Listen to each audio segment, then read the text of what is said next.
Shalom. Shalom, Yasharallah. This is Yeshaya, back at you with another Car Chronicle. On this one, I wanted to talk about having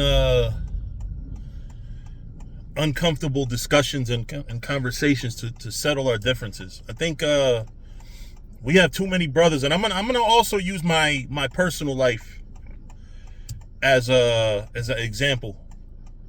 You know, many times you have situations and things that rub you the wrong way, or somebody said or did something that offended you, and you don't speak on it, and you stay mad.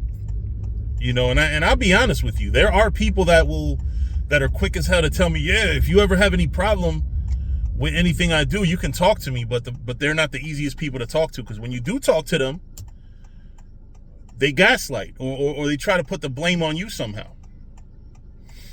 So it becomes difficult to have a conversation. But when we're in the Lord, when those of us that are in Yahushua, in this faith,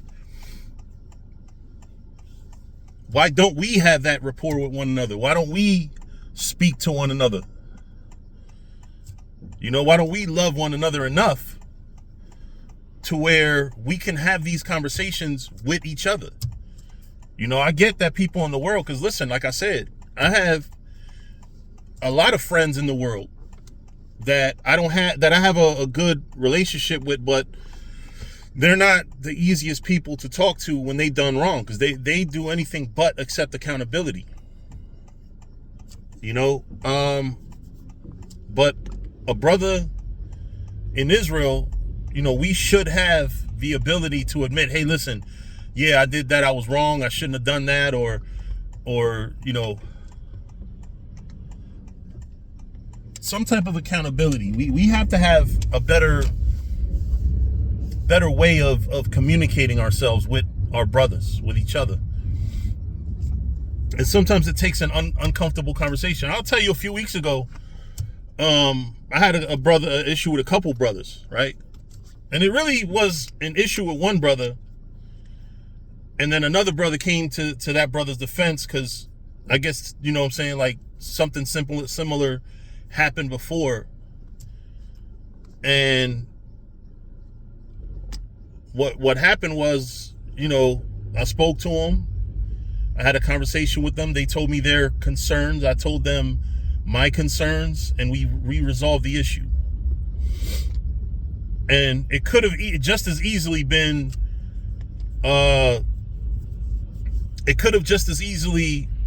me just letting it go and not saying nothing about it, but it was going to bother me, right? If I didn't bring it up, it would be something that would bother me, and potentially, and I'm not saying this would happen in this case, because it's almost impossible for me to hate anybody. Y'all know me, I don't hardly hate nobody. It's almost impossible. Not almost impossible. It's very difficult to get me to dislike somebody, because I always try to see the positive and the good in brothers. And some brothers might not be such good brothers, but in this case, I'm dealing with brothers that I believe are good brothers. But I'm just saying in general, I try to see the good in people. So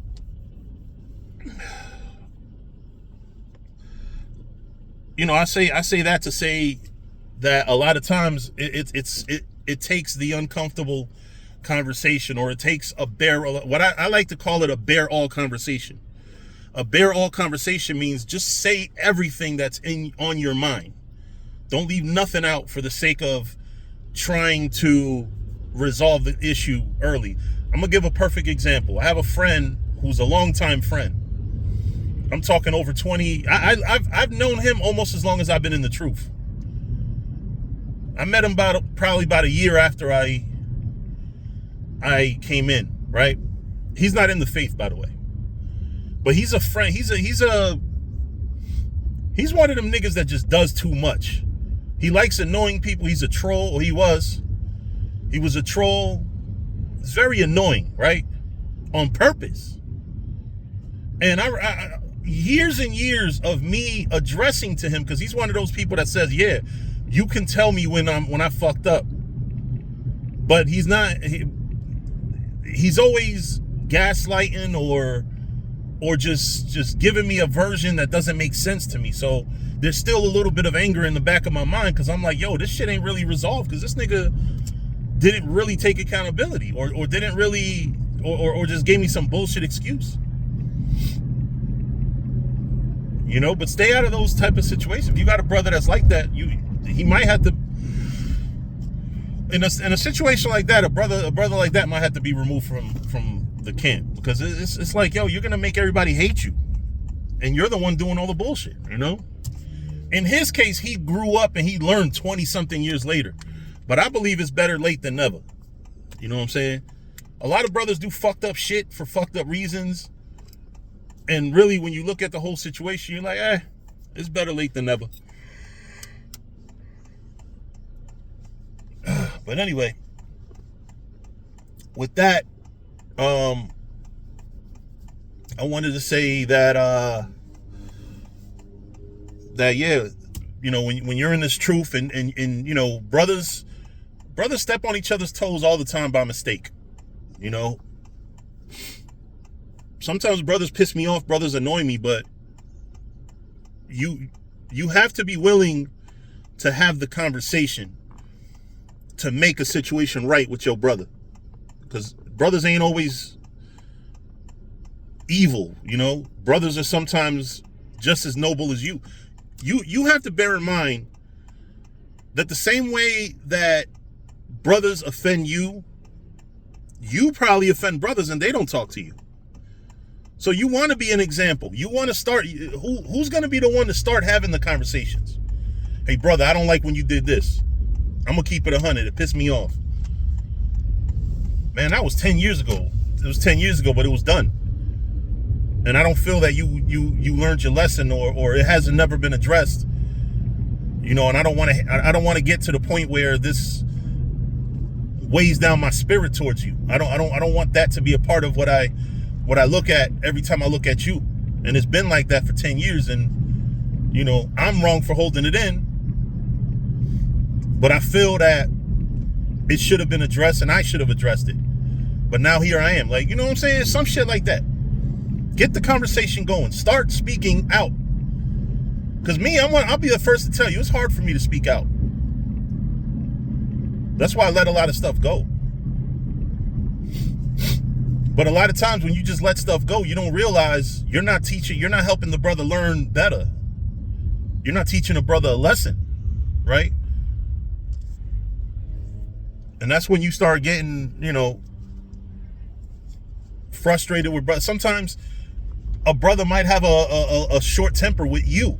You might start seeing a brother treats you different than others. He got a bad temper when you know, with you, but other brothers he's got more patience with. And you sitting here thinking like, damn, the brother's an asshole. But you don't realize you probably offended him and don't even know it.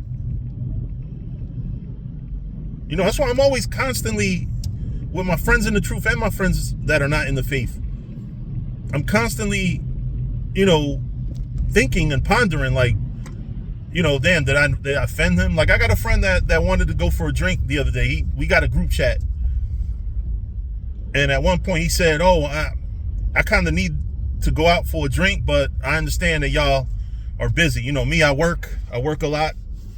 And if I go out for a drink on a Friday night, I won't be able to wake up on a Saturday morning for work. Or I will be, but it'll just torture me, basically. So, you know, but, you know, later on, I was thinking, damn, I hope he don't, you know, because this is a friend that's always there for me. You know? But I'm always, like, contemplating and thinking like, yo, I hope I didn't offend the brother, you know, whatever. Like, you know, I never want to offend, because I think we have to be like that. I think we have to start being careful who we offend, because you never know. You might offend a man that's so meek that he won't say nothing to you, but the Lord will be looking at you like, yo, nigga, why would you do that?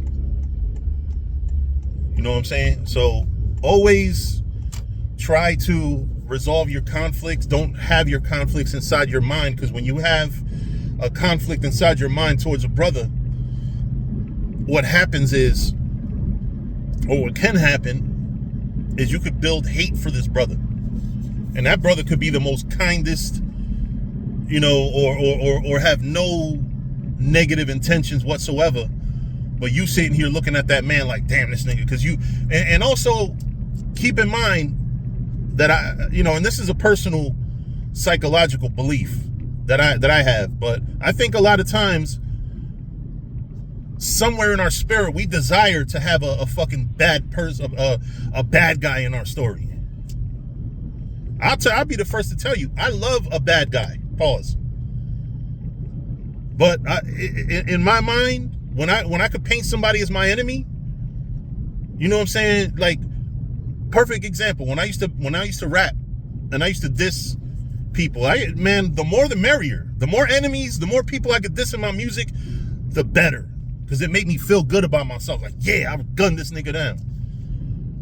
But, you know, as time went on, I realized I'm dedicating a lot of energy and time to negativity. And, you know, like, for example, I got so many songs dissing Comfy and dissing, you know, them, period. Dissing Adiala, dissing this nigga that's not in the truth named Stu, that I know. Like, I got so many diss tracks on people that y'all have not even heard 1/10 of the diss tracks that I got. I got ideas for diss tracks that I never actually carried. You know, like, I have so many diss tracks. But in life, you come to realize, like, you know what I'm saying? You don't always need to have a bad guy. We already have Esau as the bad guy. I got diss tracks on Esau too. You don't need to make bad guys. Pause. There are already evil people that are conspiring against the children of Israel every day.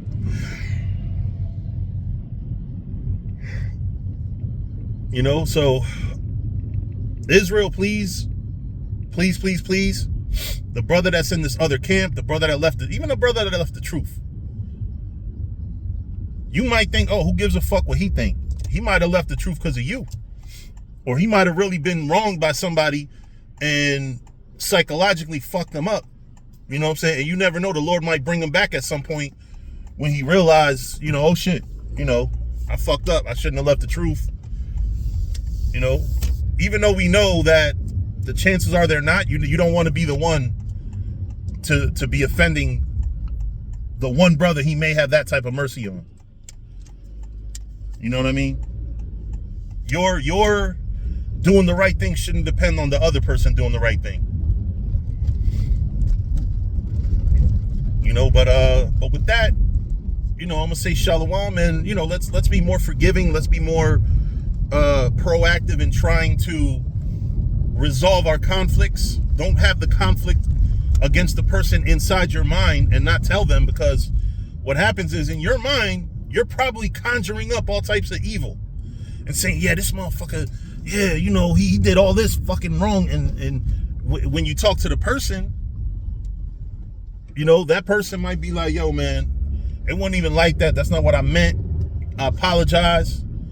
You know, and that's why Matthew 18, when it tells you about this specific thing that I'm talking about, it says, if he hears you, you gain the brother. You might talk to the brother, yo, man, you did this shit fucked up.